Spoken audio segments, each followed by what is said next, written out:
A typical trafficked person is a traumatized person who has lost a lot of confidence in herself. Every child needs protection from the parents and adults in the society. And the children, young adults are particularly vulnerable. And in that situation, they are easy prey to human traffickers. If you don't have a family or a child abroad, it is seen as if your family is not progressing. So that brings the urge to want to the child to travel out at all costs.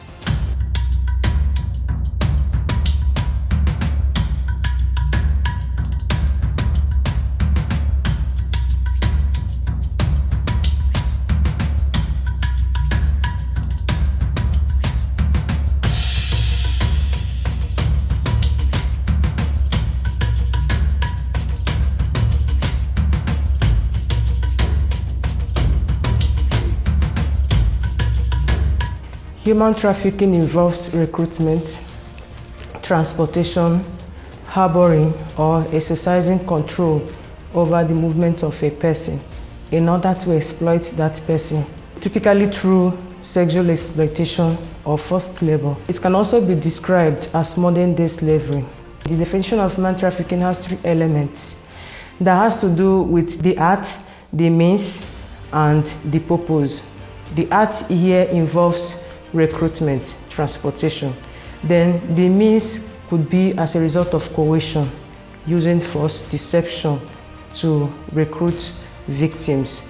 Then the purpose is basically for sexual exploitation, forced labor, or organ harvest. According to Oxford Learner's Dictionary, an enabler is a person or thing that encourages or makes it possible for somebody to engage in behavior that is negative or that does them harm. One day, my brother friend, they bring the man come. The man tell me saying they carry people go travel. Say between 1 month, I don't make her. And I go even the same money come from my family. And I say, okay, if you talk like that, I no fit just carry back, follow you like that. You need to go see my family. If my family give you permission to carry me go, then I go follow you. The man could tell me, say, okay. Looking at the role of enablers, the first question is, who are these enablers? Let's get to understand who these enablers are. They are like middlemen. They are like middlemen who facilitate various processes that would help this trafficking. And they fall into different categories. The enablers are entities and individuals who engage knowingly or unknowingly in providing products and services that aid and abet human trafficking and forced migration. These entities aid the process of getting victims to be trafficked with or without their consent. So a guy came to our compound, met my mother. I was not telling my mom about outside country, that her wife is there, she's doing nanny food, she's cooking for the white people, that he would like me to go and stay with her over there. I will make much money. So in like 2 months or so, I will come back and get some things, build house for my mother. Investopedia has defined social media as the means of interactions amongst people in which they create, share, and/or exchange information and ideas in virtual communities and networks. Social media can be used positively or negatively. The unfortunate thing is that the social media space is highly unregulated. So anybody can sit down in his comfort of the house and just concoct any information on the social media space. We have seen people who have been trafficked and are suffering abroad in those countries, taking pictures, painting that all was well with them, sending it on their social media handle, convincing, people at home here that are enjoying themselves to think that they are suffering, to come and join them there, to now have double suffering. How social media is used in promoting human trafficking is that it serves as a tool of recruiting victims. They use social media to advertise for fake job opportunities abroad, and this is becoming very unbecoming. Okay, take for instance these days how job offers do strive across social medias concerning in Dubai, Oman and other Middle East countries, where they advertise job offers that we do not know if it actually exists. And these job offers attract our youth to embark on this journey. Some of them, when they get there, they get trapped. It's either they are trafficked, or their organ is harvested, or even subjected to forced labor or domestic servitude. When you go on social media these days, you find that so many youths tend to pour out their problems on social media. And like you find some saying, I need cash, I need this and all that. In the verge of getting help, they find themselves being trafficked. Youths are mainly the targets. Children and women, inclusive, are targets of traffickers. So social media actually has really helped most of these traffickers to get their victims. That is a means they are using now to do their recruitment. Formerly, the recruitment was coming to community and ask, do you have a daughter that wants to travel? Do you have a brother that wants to do this? I'm in Lagos, will you give me your son so that I will come and learn a trade? After the trade, I will settle such persons, and at the end, they refuse to settle them. So it's no longer like that. It's now like an advert on the internet, and almost every one of us in the rural have access to this internet stuff. So we get this information easily, and it's now becoming deadly because we are acting on such adverts. Social media, in fact, has made it much easier for traffickers to carry out their trade. How do I mean? We have people who are putting on fake identities on the internet. If a 45, 60-year-old man could be chatting with an 11-year-old girl as an 11-year or 12-year-old girl. And then, they know the languages to speak to these children. They gain their confidence. And this is also as a result of parents not being available. Even where parents are available, you will find parents telling you, because we try to tell them, be interested in what your children are doing online. They say, I don't have time for internet. What do you mean I'm too old for? No, you are not too old for whatever is interesting your child. We had an instance where somebody came and he was in the house with the daughter. The wife too was around. The daughter was online chatting. Then when he just passed by, he noticed that she was watching porn. By the time he came back, took the tab from her, the page brought on something else. It was no longer porn. So this kind of exposure, and then wherever you are, like back in the days when if you were in America, you know that you are talking to somebody in America, and if you don't have that foreign number, if you don't dial the code, you cannot speak to the person. But a 10-year-old, a 9-year-old girl with the basic telephone can be speaking to anybody anywhere through WhatsApp. So social media is contributing a lot to human trafficking. It is making it easy and faster for people to connect. Before the parents know what is happening, a lot of information has been released online. Okay, on social media, a lot of things happens there. Like me, I am always there because of the thing I do. First of all, you see some of your friends now posting pictures in Italy or whatever country. You'll be like, oh, I wish I was there. I wish, like, that motivation to also go and join that your friend. Your friend is posting picture, but your friend is not telling you what he or she is actually doing to survive in that country. They won't tell you. Like what people will say is that the kind of picture you snap in Nigeria is totally different from the type you snap outside the country. Like how beautiful it used to be. So you'll be like, I want to just go there. Look at my friend, he's making it already. And sometimes too, some people actually advertise all this stuff online. They do advertise it. for this thing, we'll take care of you, this, call this number. And they call the number and the person promises to do this. That's why the definition of human trafficking is that transporting people by means of deception. You are transporting them, you are deceiving them, you're not telling them the main thing that they are going to do there. Because if you tell me that, Debbie, I want to take you to Italy for prostitution, there is no way I would agree to come with you. But if you tell me that I want to educate you and I want to help you look for a very good job that you can use to support your family members, I would definitely want to go with you. So through deception, they take these people there. Social media is also used as a tool of recruiting victims.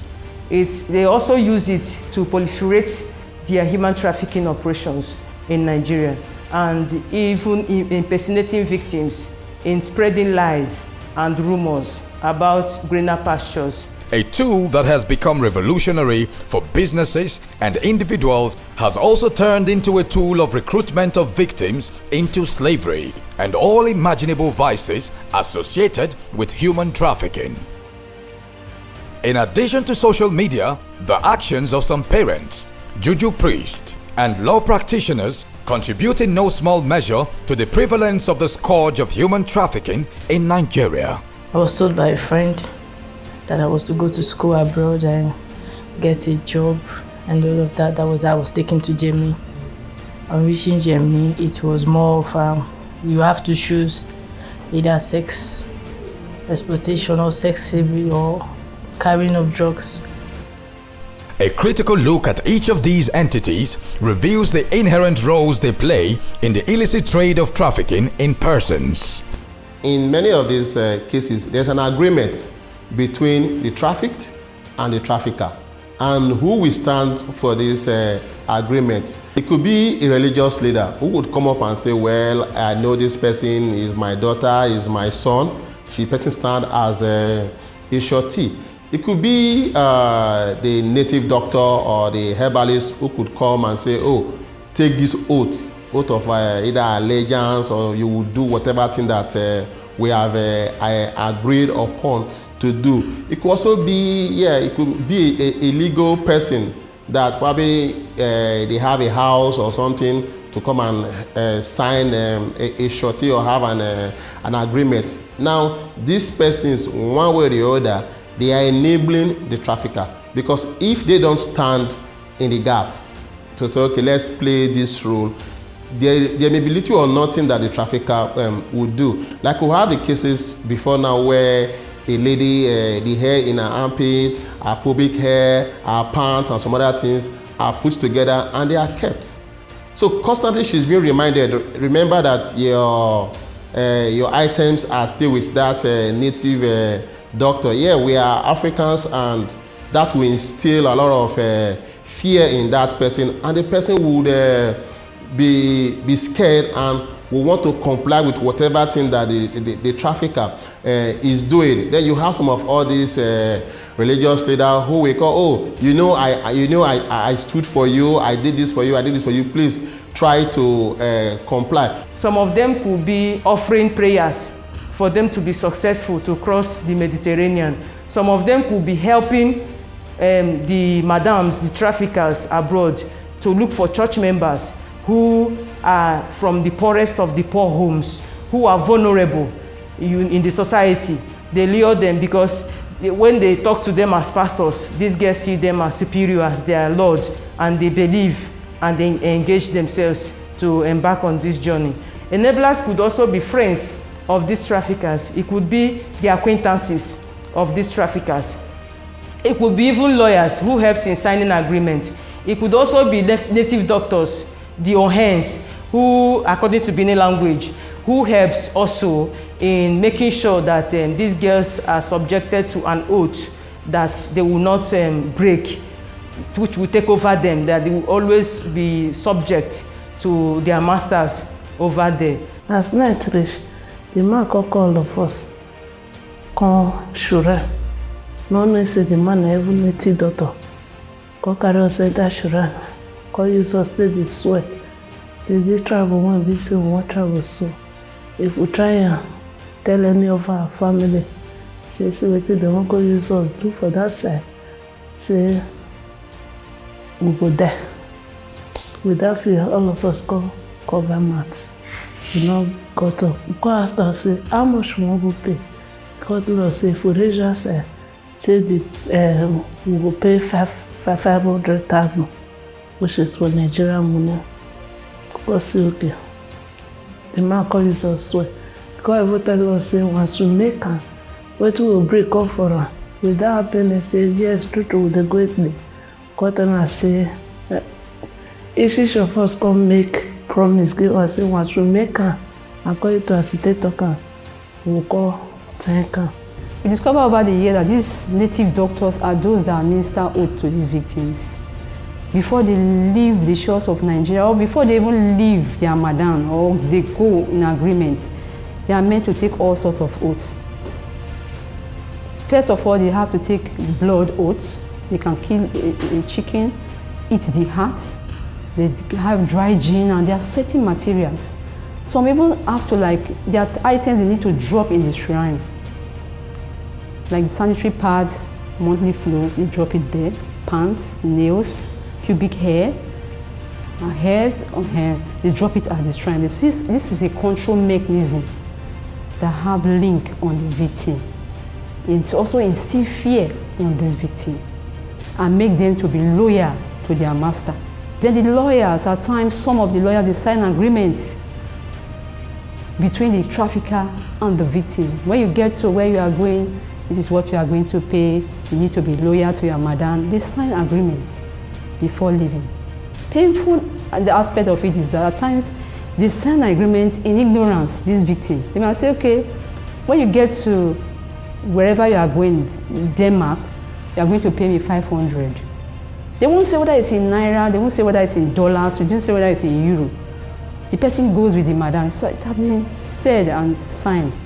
At the end of the day, it's something that become euro. You are paying and paying and paying and paying. When you convert it, the person have to pay till the person is worn out. At the time the person has finished paying that, the person has, okay, let me rest. That is when the madam will now hand the person to the authority there. Can hang them to immigration officers there because one, the passport is with the madam. List of enablers, we cannot actually exhaust them. We will not also rule out security agencies. For those that will be trafficked outside the country, they require international passports. And who gives them international passports? I'm happy with some of the measures that have been in place before you can obtain your international passport that actually help. But before now, some persons could have up to like 3 or 4 passports. I got to know of a case that all the information in the international passport of this lady, they were all different. The only thing that was read there is just her face and probably her fingerprint. So I believe these are roles of enablers. And they know that this is what this thing will be used for. But because of their gain, because of their personal interest, they just want to turn away the blind eye to whatever thing that is happening there. But one thing is this: will their own children be allowed, or the people that they actually care for, be allowed to be subjected to that kind of inhuman treatment? The answer is no. But because it is more of exploitative, at that point in time, the enabler is calculating, his focus or her focus is on what he or she would get. When you travel illegally, you are putting your life in danger. That there's nothing out there for you if you travel illegally. It's either you are sold into slavery or you become a prostitute. They sell you, you become a prostitute. All your travel documents will be seized from you until you pay back before you become a free person. And we have had cases of people who have been resold multiple times.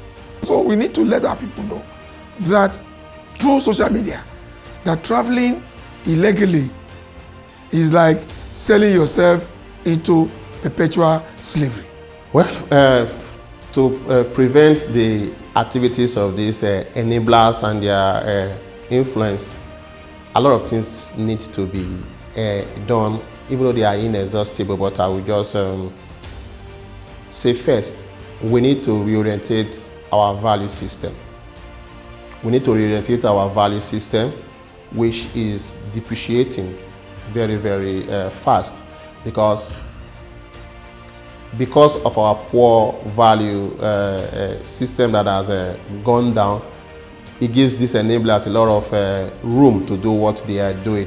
Like I mentioned earlier, if the public, like a pastor, for example, or a religious leader who knows that what this person is going to be involved in is something that is bad, since he will not do it to his own child, he is not at liberty or is not free to do it to the child of another person. So we need to get some of all these values back. And because many of these persons are deceived, we also need to intensify some of this awareness, especially in the area of information. So if you're telling somebody that, oh, from where you are now you can become better, the person should understand that there is a price that he or she is going to pay for that. And people should be able to now follow through the process and not just following blindly.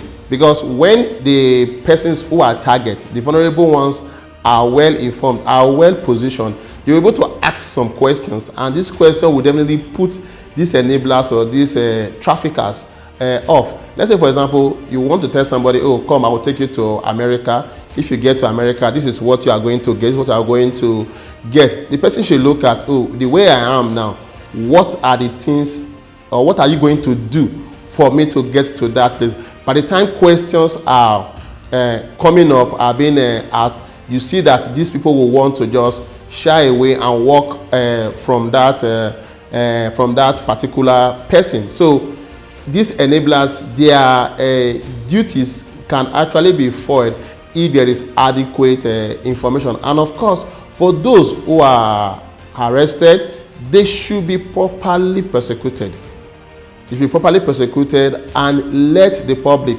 know what happened to them. By so doing, it will serve as a deterrent. And of course, we cannot stop also talking about their traps, the path that leads to some of all these activities. The quest for quick riches is also a challenge, and if we are able to address that, it will also be good.